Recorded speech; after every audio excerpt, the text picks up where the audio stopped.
So in about 5 seconds, ladies and gentlemen, mesdames et messieurs, meine Damen und Herren, señores y señoras, welcome. It is game number 2 here in the finals for the third XMG qualifier. It is Beastyqt playing against Nerchio. Now, here in the bottom right we have Beasty as the orange Terran. In the bottom left, top left, we have Nerchio as the red Zarek, who is going hatchery first. And what the fuck is this map? This map is called Beastyqt Neo Enigma. So let me tell you a little bit about this map. It is used in some of the ESL tournaments and apparently also in this one. So there's a 4-player map. Here we can see the main base. There it goes down the ramp. Here we can see typical natural expansion, 8 patches, 2 geysers. Why do I have a third geyser selected?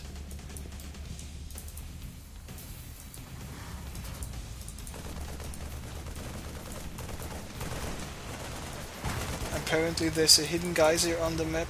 It's the one here at the gold. Never mind.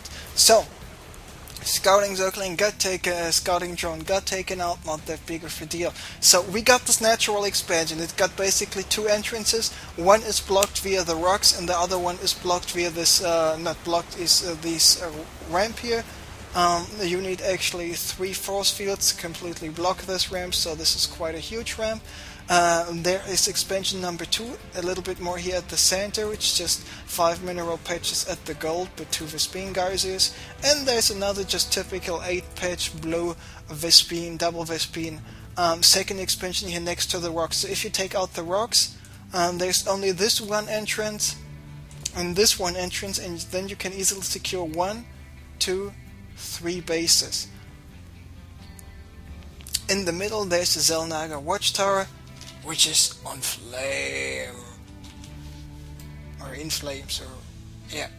Sorry. So and this whole center area is protected. Basically the vision is protected by the bushes here.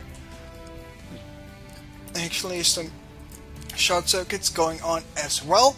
Now we can see this queen here at the natural expansion waiting. We can see there is a queen waiting to move out of the hatchery. Dad, Mom, I'm old enough now. I'm ready to move out and live the life on my own. And then the squad of 8 Marines coming. This is, oh, that's unfortunate. Anyway, 2 Hellions here by Beasty. How much damage will they be able to do? Of course, there's not so much space here on this map to maneuver around. Of course, taking all those rocks early is not that easy to accomplish, so this basically is the only entrance, reminding a little bit of Shakura's Plateau in that regard. But on Neo Enigma it's actually easier to get a 3rd expansion, especially as a Zerg player, a 3rd base, a 2nd expansion, especially as a Zerg player. But as soon as you got those 3 bases, going for a 4th one is not that easy. You become quite vulnerable to harassment and stuff. Now, here we can see 4 Hellions. How much damage will those 4 Hellions be able to do? Some roaches in production, but not that finished. Is he going to move out? Here are the roaches. Here's the base. Roaches. Base. Nothing is going on. So, orbital is finished, by the way. Now getting lifted up, moved over here to the natural expansion. We can see barracks number 2 and barracks number 3 in the making. Siege mode getting researched. Tanks getting produced right now. And there are the Hellions, and the Hellions pulling back. Some Zerglings trying to move out. Beasty was spotting those Zerglings, but he shouldn't. Besides from the fact that he just took out 1 Zergling, he shouldn't be too afraid about this. I'm not sure what this thing is actually doing. Some stormy, artifacty, electrically enhanced thing. Anyway, tank is here, Marines are there, Stimpack research is over there. And yeah, more Marines getting made. 3 Marines and the siege tank. Oh, actually 4 Marines and the siege tank at the time. And looks like, oh, Nerchio decided to go for sneaky base. But sneaky base got spotted by Beasty, so Beasty knows about this. And Nerchio knows about that Beasty knows, so he knows that he knows that he knows. And he knows that he knows, by the way. By the way, as well, we see a lair is getting morphed in here for Nerchio. There's the queen who just moved out. The parents still mad at the child because they were thinking, maybe it is a little bit too soon. And here is Beasty moving over, of course, wants to prevent this expansion right away. And is he actually going for the expansion or no? He's actually sieging here at the natural expansion. There he is building the bunkers and taking out creep to number one and number 2. Nerchio was not able to cancel those in time. And there are the siege tanks sieged up, the bunkers getting made, and of course with the bunkers here getting made there's quite a contain now. There's a scan coming up by Beasty, and is Nerchio going to take out the rocks? He was already doing a little bit of damage to the rocks. And now, yes, of course, because he needs to go for a ray out, he needs to flank those units, he needs to go for a counter attack.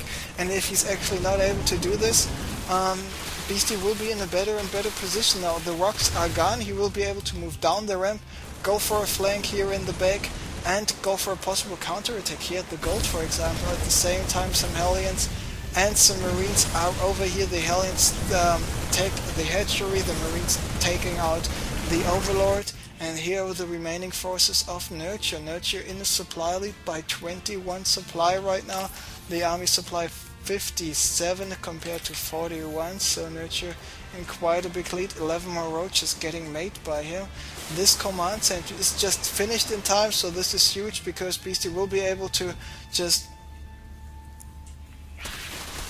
well, take a lot of damage because there are the roaches and the zerglings, and Beasty needs to go for an attack or he will be dead. But more and more roaches are getting made, and this is not looking good for Beasty. Beasty is just suffering so much right now. I'm not sure what about if he, yes, and he's leaving the game right now. I'm not sure what he was thinking. I mean, it's Nerchio. Nerchio is a smart player. He should expect the counter attack. Counter expect was coming up, and playing a little bit more like Goody would have actually helped him out so much, because if he would have built one bunker here and one bunker there, boom!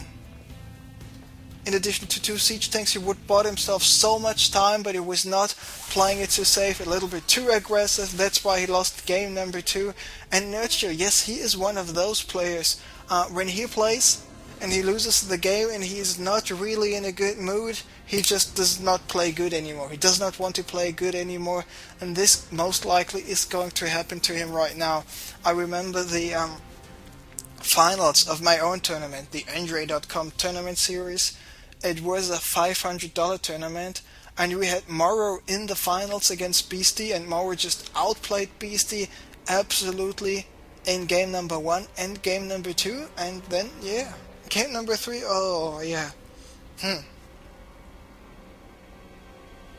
He tried some cheese, left, right array. In game number 4 he just built 4 command centers and got killed by Banelings. Out of 1 base, by the way. So if Beasty is not feeling good emotionally, he just doesn't want to play anymore. And I never saw him, by the way, go for a comeback after he was behind more than 2 games.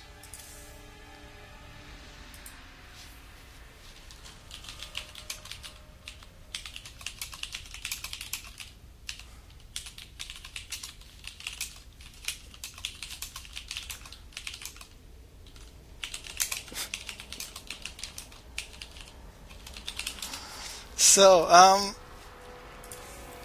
Nerchio just told me that Beasty is going for an all-in attack, and yeah, that's exactly what I just told you, what happened in the series against Morrow. And this is what he's going to most likely do once again, because this is the last game. I would be actually quite surprised if he's going for a standard play once again. And by the way, let me just stop the recording of this VOD and go for the 3rd one.